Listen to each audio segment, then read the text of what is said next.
It's definitely been like one of the hardest things I've had to do.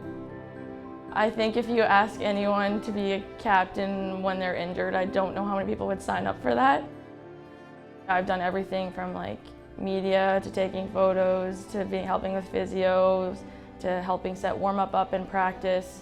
And it's definitely something that's really hard to do, and there's no easy answer.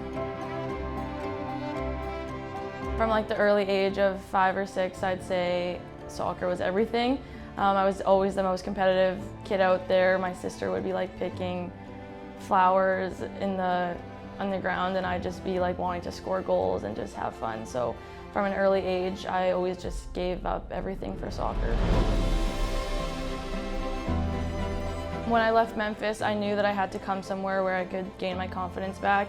And so coming back to Trinity with 2 coaches that I knew very well, I knew they would support me and help me.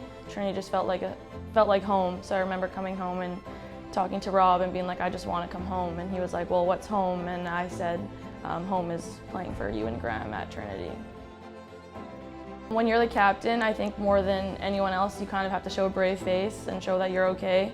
So even in the inside, if I was struggling and maybe like was not doing okay, I'd still come to practice and try to do my best and just almost hide that, because everyone looks up to me, so I never wanted to show anyone that I wasn't okay or that I wasn't doing well. And when I first had torn my ACL, like it was no question whether I was coming back or not.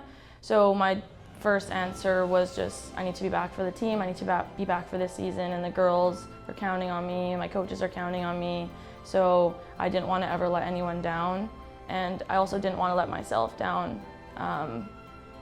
I think I could have quit a long time ago, having faced so many hardships, but there was no part of me that was like, I'm gonna quit. And it was so hard, but it was never a question in my mind of whether I was coming back or whether I was gonna quit or not. I've learned that there are other things that are more important than soccer, but it's still something that I love and work really hard for. At the end of the day, the goal is to obviously like win a Canada West championship and win nationals. But if I'm not here at the end of the season with that, I'll still be able to look back knowing that I gave everything in my 3 years here, and I never took a day for granted.